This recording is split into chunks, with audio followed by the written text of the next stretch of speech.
Okay, so today I'm going to give you guys my review of the New York Liberty and Los Angeles Sparks game. Starting off with the New York Liberty side, Sabrina finishes with 14 points, 3 rebounds, and 6 assists. She was 50% field goal percentage, 4 of 8 from the floor, 2 of 4 from the 3, made all of her free throws, 3 turnovers, and 71.7% true shooting.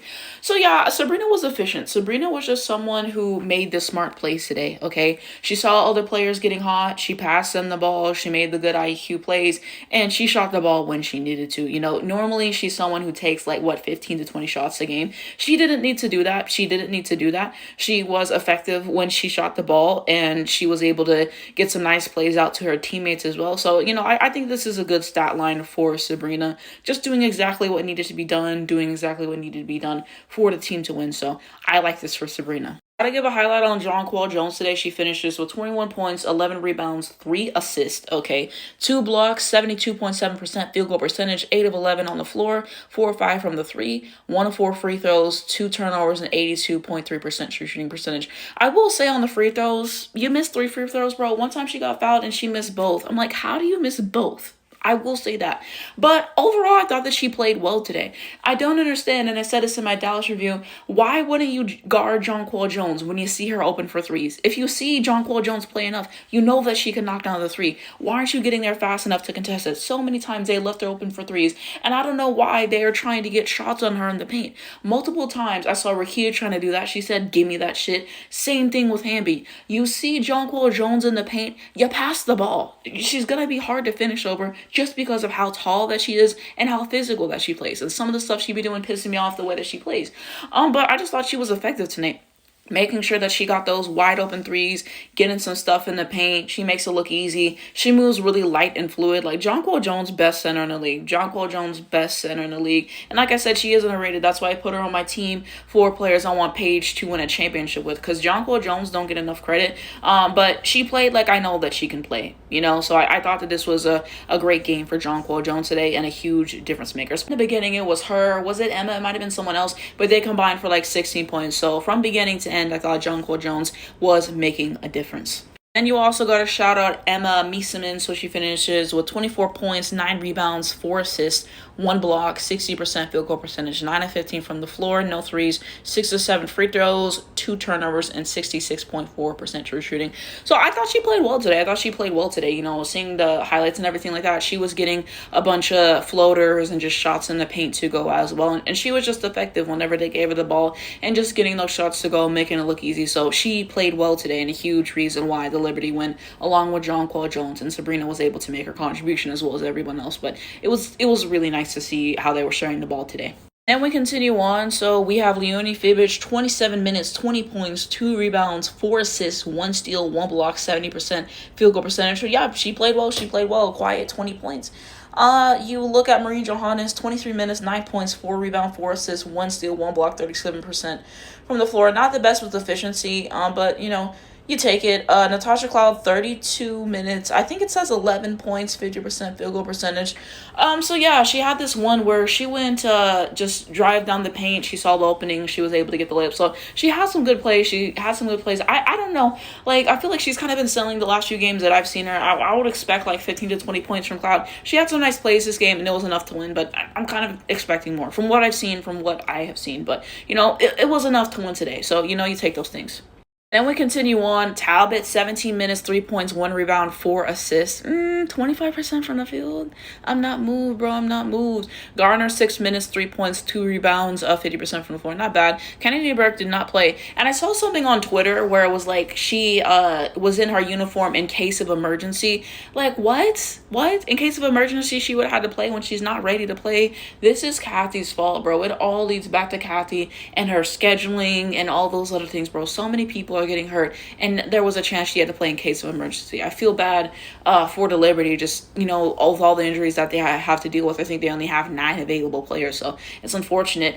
Izzy, I believe she has a concussion right now. Niara Salby is out, and as we know, Stewie is out. I can't wait till Stewie comes back. That's generational hoops. I was watching this highlight that they had from college and in the league. I haven't finished it yet, but Stewie a bucket, man. She can score in so many different ways. Stewie generational for real.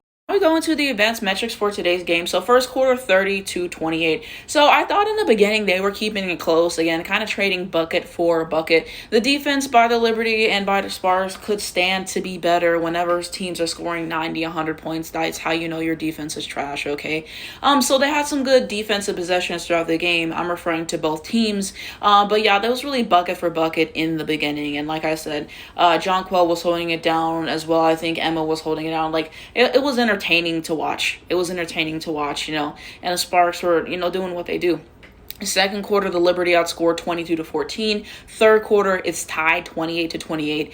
And then in the fourth quarter, it is 27-25. I thought the third quarter was a separator for the New York Liberty. And I thought, like, in the times in this game, that would be times where, they would kind of cut it close to Sparks. But then the Liberty would answer with a run of their own, and they were able to just get some good defensive stops as well. And then the Sparks would go cold with the scoring as well and have some untimely turnovers. And the Sparks don't play a good defense. So when you already don't play good defense, and you're playing against a well-oiled machine like the Liberty, and you're not doing a good job at getting there with your perimeter defense and contesting those threes, that's one of the huge reasons why the Liberty wins today. Whenever we're looking at the threes, the coaching, like, they had limited personnel, but they just played smarter. They made the extra pass. They're able to do enough with their defensive possessions. You got multiple people shooting efficiently, multiple people in double figures. I just thought it was a really solid game for them overall.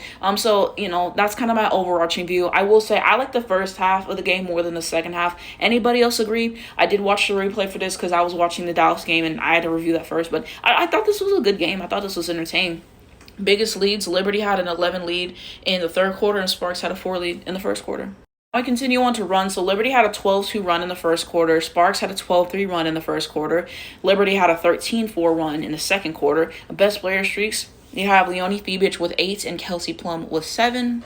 Now we look at head-to-head metrics. So from the field, New York Liberty are 36 of 68, okay, 55.9%. Again, just shooting the ball way more efficiently. Just the quality of shots were better, the way that they were able to space the floor. There were some shots that they took that were kind of questionable. Sometimes you see people open. I saw Sabrina open on this one possession. They went right past her. I think it was Natasha Cloud. She bricked it. Jonquel Jones gets the rebound, gave it to Sabrina. She bricked it anyways. But, for the most part, they just had smart possessions, and they played with pace, which I appreciated. And then you have the Sparks 36 to 77, 46.8%. So Liberty just shot better, shot more efficiently. And if you look at the three, this was a huge decider like I was talking about. Liberty shooting 14 of 28 from the three. Okay, that's huge. And Sparks were 9 of 31. Okay, Sparks are very heavy on the three. And I think they had some good threes throughout this game. In the beginning, I think Rakia had some threes, but when you can't do that throughout the game, and just some of the other shots that they were taking was very questionable as well. And so, yeah, like I said, when you don't have good perimeter defense and you're not getting over there to contest the threes and you're leaving Jonquel Jones open for 3 and everybody was taking threes. Sabrina had some threes this game. Everybody was having threes because you're not getting there fast enough to make these shots difficult over and over and over again. So many times I saw this stuff. And sometimes they did get there to contest it and they made the 3 anyway. Just 14 threes. You're not going to win that way. You have to have better perimeter defense and defense in general. The Sparks defense is ass, and I say this every review. The free throws, they were 15 of 19 and Sparks were 16 of 19. So cashing more on the free throws. Turnovers 12 to 9. They just had some bad passes. They had some bad passes, but they ended up winning the game. So you take those things, and times where both teams were able to just jump the passing lane and some good defensive plays. You look at rebounding 39 to 39. So it evened out, but with rebounding, I need to see 40 plus rebounds in a game. A lot of these teams rebounding is not moving me, and I think they said that it might be with Stewie out, something with the rebounding, but I heard the New York Liberty are not the best rebounding team, and I think JJ helps with that, but still, you got to be better with the rebounds, man. Assists 27 to 23, blocks 5 to 1, defensive rebounds we have 26 to 23, and offensive rebounds 8 to 11. So you see that. And we continue on. Points off turnovers. They had 18 to 4. So that's really interesting, isn't it? Points in the paint 52 to 40. Fast break points 15 to 0. The Sparks were really, really good in transition today. And 0 points in transition. Liberty, you should be ashamed of yourselves today. Second chance points 14 to 7. Steals 8 to 4, and personal fouls 16 to 12. See, that's why this was a close game until the last few minutes of the fourth quarter. So it's interesting when you see these statistics, and that's why I like to share them, because it really puts everything into perspective for the game. So why did the Liberty end up winning this game? I kind of talk about it throughout the video, but I always like to have this part. Like I said, able to get those threes off, able to just do a really great job of sharing the basketball over and over and over again, making the smart pass, and just being able to play with a pace throughout this game. I felt you have multiple people, like I said, shooting the ball effectively and shooting the ball efficiently. You have better coaching. They have more people who are injured, but they were still able to make it work overall, even with no Stewie and everything that they're going through. But they just played like a team. They played smart, in the fourth quarter. They were able to get all their plays to go. They were able to get the defensive stops when they needed it. Defense today, I still think is questionable, like I'm saying, whenever you're letting a team score 97 points on you. So we'll see how that changes whenever Stewie comes back,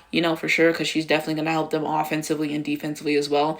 But just multiple times with the defense, it was bad. It was bad when you're giving up that many points in the game. So that has to get better, and I'm sure with Stewie back it will. But they were just able to play effective. They were able to play smart, getting each other involved, able to get enough stops defensively, offensively, kept it humming enough for this game. So that's why I think ultimately they end up winning the game.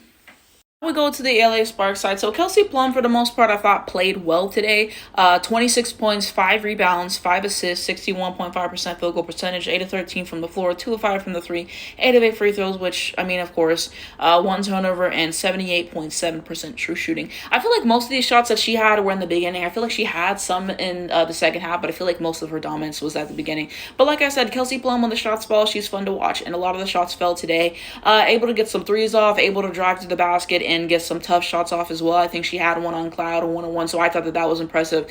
Able to have some good playmaking and passes throughout the game. So she played well. She was efficient today, so it's a good game for Kelsey Plum. And we continue on to Erica Hamby. So she had 21 points, 8 rebounds. She had 3 assists, 4 steals, 1 block, which is awesome. 53.3% field goal percentage, 8 of 15 from the floor, no threes, 5 of 6 free throws, 2 turnovers, and 59.5% true shooting percentage.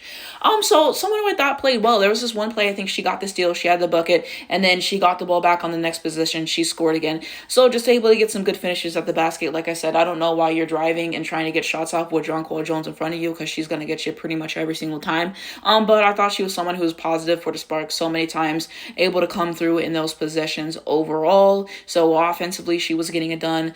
Defensively, she was getting it done. So Rickea Jackson today, 16 points, 7 rebounds, 3 assists, 35% field goal percentage, 7 of 20 from the floor, 2 of 10 from the 3, no free throws made, 2 turnovers, and 39.1% true shooting percentage. So if you saw this blindly, you didn't see the efficiency, you would think, oh, this is a good game, but 7 of 20 from the floor. And she just wasn't efficient today. And in the beginning, she had some good plays. I think she had 2 threes back to back, and then she hit this mid-range. Was it on Emma? Like, it was a nice little move. I was like, okay, that's a good play. And then she just kind of got cold and stuff, and just missing some easy stuff around the basket as well. So she had some good plays today. It just wasn't efficient. It wasn't enough. It's been better than her last few games. The last few games for Rickea Jackson, it has not been good. Eventually, all that stuff evens out, but 10 threes, and this is like why I have an issue with Lynn Roberts, when you believe so much in the 3 ball, bro. I know Rickea shot as the mid-range. That's what everyone's saying, and then your coach taking that away, bro. Like as a team, let's take less threes and get in the paint more, but it's not bad. It's just not efficient. So I'll say those things. Then we continue on to everyone else for the Sparks. So Azurá Stevens, 35 minutes, 17 points, 4 rebounds, 4 assists, 3 steals, 63% field goal percentage. So I like Azurá Stevens. I do. I think that she plays well. Someone who's able to stretch the floor. You saw her get a few threes today, able to get some good buckets in the paint as well. Able to have 3 steals on defense. So defense matters to me. So I am moved. I will say there was this one play. She was wide open for a 3. Who took it? Julie Van Loo? Someone like that, bro. I'm like, bro, Azurá is wide open for the 3. You give her the 3, she's probably gonna knock it down. I hate, every single game I notice this, bro. There's just some situations you have to be aware and get the ball to the player who's gonna come through in that moment. So that play frustrated me. I did see that. Rae Burrell, 17 minutes, 9 points, 2 rebounds, 1 assist, 1 steal, 42% field goal percentage. The way y'all trolled me about Rae Burrell on live the other day was funny. But this isn't bad for the time. This is not bad for the time, okay? She has some good plays. She had some threes. Some of her shot selection, actually a lot of her shot selection is questionable to me. So I will say that as well. And then the defense, And child, anyways, so you say those things, It was good for the time. She did have some fouls, what in the fourth quarter. I'm like, why would you do that in that moment? So I'll say that. And I just forgot this, bro. But there was literally, I think it was John Quell and somebody else. I don't remember who they said that she fouled, but somebody got to go to the line. On the replay, it looked like John Quell didn't even touch her. I'm like, why is this a foul on John Quell Jones? It looked like she didn't even do anything. Maybe she slightly touched her, but I didn't think it was enough to warrant a foul. But I don't remember what player that was on. It might have been Rakia, but I thought that was a dumb foul. Julie Alleman, 28 minutes, 0 points, 5 rebounds, 6 assists, 0% from the floor. Another game of bricks for Julie Alleman. Like I said, the Sparks need to get a point guard who can score. I know that Kelsey Plum runs the floor on occasion. But yeah, if you want to win the chip, no shade, they need to get a replacement for Julie Alleman. Everywhere else, she hustles and she works hard and she has good moments of running the floor. But when you can't score, that's just going to put more pressure on everybody else, So they're going to have to get themselves a true point guard. And I know every day that they're mad that they didn't get Paige, because Paige would have solved this problem. But then they wouldn't have got a Kelsey Plum. So you got to think about it in those ways, probably. So, you say that. Van Loo, 14 minutes, 6 points. I can't see the rest. Yeah, she hit a 3 near the end that was big. She had some good moments this game, but yeah. And then we continue on. Cam Brink, 5 minutes, 2 points, 3 rebounds, 50% from the floor. I believe she got hurt, so she did not play more minutes. We know she's on a minutes restriction because she's coming back from the ACL. She had some good plays. I think she had a putback. So she's always effective in her time and defensively. You know what she's going to bring. She got hurt. I forget what the injury was, so she wasn't able to play more. So you hope she recovers from those things. Sarah Ashley Barker, 3 minutes and 0 stats. I like Sarah Ashley Barker. It wasn't her day. I appreciated that she tried the 3, it just didn't go in. And then, the rest of them didn't play. So why do the LA Sparks lose this game? Because in the clutch, you're not getting enough buckets at the end. That was a huge thing. You're not getting enough defensive stops. And what do I always say? That the Sparks defense is not good. You gave up 105 points in a game. It's very shameful what they do on defense. Not communicating enough on defense. You're not contesting all those threes that they were able to get on your head, which is a huge reason why they win. You're giving them open space in the paint so many times to hit the floater on you, to hit the mid-range on you. Just defensively, it's not good. And then you're getting lost with your one-on-one matchups as well, the help defense. They have moments of good defense, but the Sparks defense is some of the worst in the league, bro. Like, that was very shameful to give up that many points in the game. And Cam Brink helps with that, but, she got hurt, and one person can only do so much, and that's one of the reasons why I believe the Sparks need a new coach. Because you're probably not winning a title with this kind of defense. And then the scoring wasn't enough. The Liberty were able to come back every single time that it looked like the Sparks were able to creep in and just be more disciplined in the possessions that they had, able to do a little bit more on defense as well.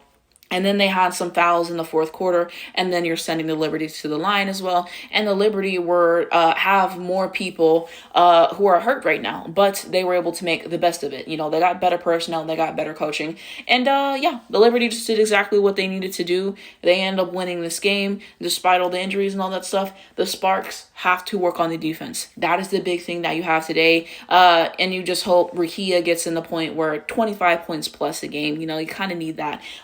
In order to win, probably, but it's still not a bad stat line for Rakia. Like I said, Julie Alleman next season can come off the bench maybe, but as a starting point guard, you have to be able to score in WNBA now. It is what it is. It is what it is, because that's just going to put more pressure on everyone else.